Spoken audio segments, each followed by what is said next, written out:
Hey guys, welcome to my channel. This is Family Livestock Farm, where I share exciting, engaging, and informative videos about livestock farm. If you are new to my channel, please subscribe to the channel, click on the notification bell to get notified when I drop a new video. And if you are a returning subscriber, thank you for visiting again. I sincerely appreciate. Okay, let's get to the main video of the day. In this video, I'm going to be showing you how to start up snail farm on a low scale. I'm going to be showing you how to start up snail farm on a low scale. What do I mean by starting up snail farm on a low scale? It means starting off with little amount of money, little number of snail, and of course little space.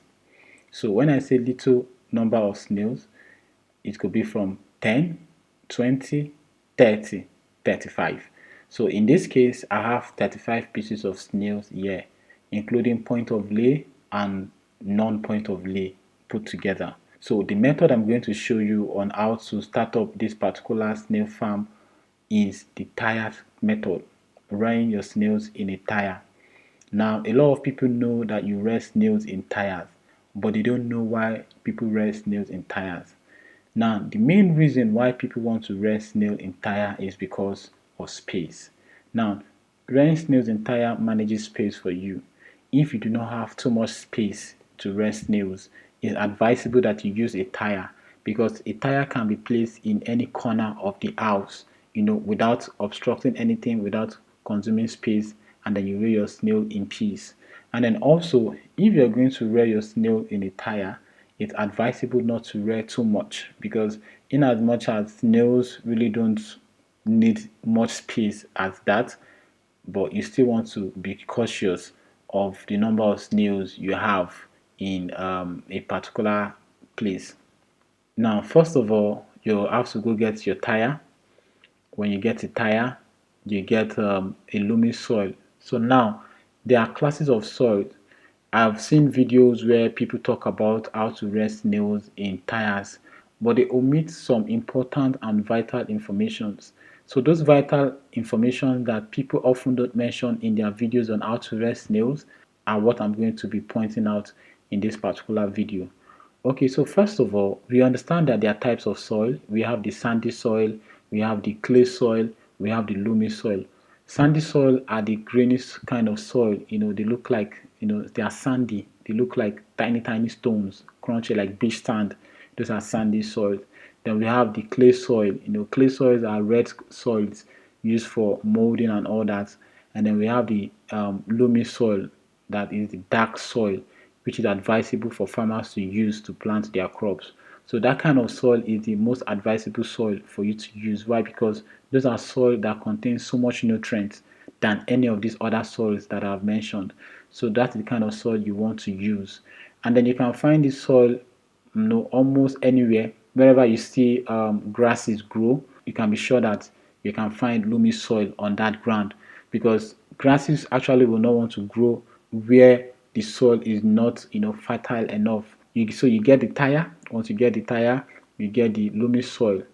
And another thing importantly that you should note, snails have predators. Snails have predators, and then the predators include centipede, includes millipede, includes black ants, and any other deadly organism in the soil. So of course, when you're fetching the soil, be sure that there are no centipedes, black ants, even earthworms. Make sure that the soil is free from all these things, because if you don't check them, sometimes these things are in between or somewhere inside the soil. So when you put the snail inside, these predators will come out and then start to attack the snails, and then you notice that your snails start dying. You don't know why. That could be the reason. So be sure that you're on the safe side from the very onset. Make sure that your soil is free from centipede. Make sure that your soil is free from millipede. Make sure that your soil is free from black ants and any other thing, including earthworm. So once you're sure that your soil is free from that, you put the soil inside of the tire. Make sure that the soil fills up every corner of the tire where you think any crawling insect can crawl into. So at the bottom of the tire, wherever there's hole or spacing, fill it properly. Make sure that it's well covered. So when it's well covered, you get banana leaf or plantain leaf. When you get the plantain leaf, for my when you get the plantain leaf, the way I went about mine, I took out I cut out the stalk from the main leaf itself. So after putting the soil in the tire, level it properly, make sure they don't spill into the round circle of the tire. Just let it be on the floor level. So when you do that, put the stalk over it, that's the leaf stalk, over the sand. When you're done doing that, you put the snails in. So when you're putting your snails in, pick them one after the other. Don't just pour all of them inside like that.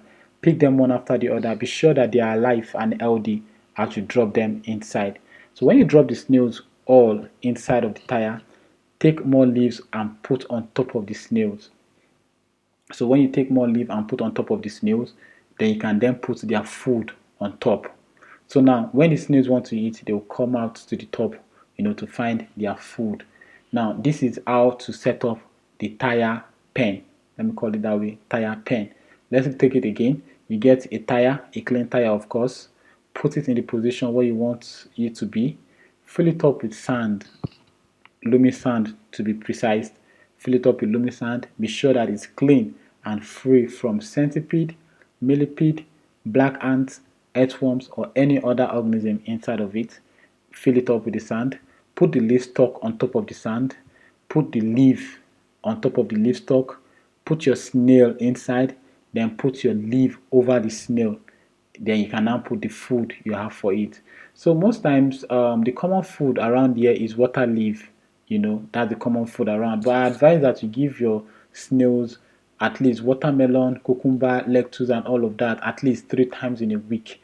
Don't make water leaf their common food, because water leaf really don't have enough nutrients compared to watermelon, cucumber, lettuce, and those other kind of fruits. So if you cannot afford that every day, and at least if you are like in my own case, I have 35 numbers of I have 35 pieces of snails here. So if I have 35 pieces of snails here, if I get a full watermelon, that's a round watermelon, split it into two and drop in there, it takes them for like a week or 5 days. It's going to get rotten. When it gets rotten, as long as it's not smelling, leave it there. They will feed on it like that. So one full round watermelon can serve them for like a week. But if you don't want to do all those you don't want to incur all those expenses, just do water leaf. Water leaf is quite cheaper, and then it's affordable, so you do that for them. Now this is if you want to rear your snail on a low scale. But in the next video after this video is how to rear your snail or start up a snail farm on a large scale. So if you're looking at starting up your snail farm on a large scale, then I recommend you watch the next video after this particular video, because there I spoke about how you can start up your snail farm on large scale. I started with 82 pieces of snail. Of course, I cannot use tire for those ones because it's a large number, so I had to use a pit. So in the next video, you're going to see how I was able to start up my snail on a large scale. Then the places I use and every other thing, the information is there in the next video. That is for you who wants to start up on a large scale.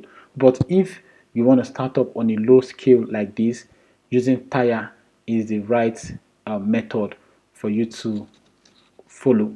I just hope I was able to give you the right information and tips you need to have on starting up snail farm on a low scale. So if you found this video interesting, informative, and engaging, please click on the subscribe button, click on the notification bell to get notified when I drop a new video.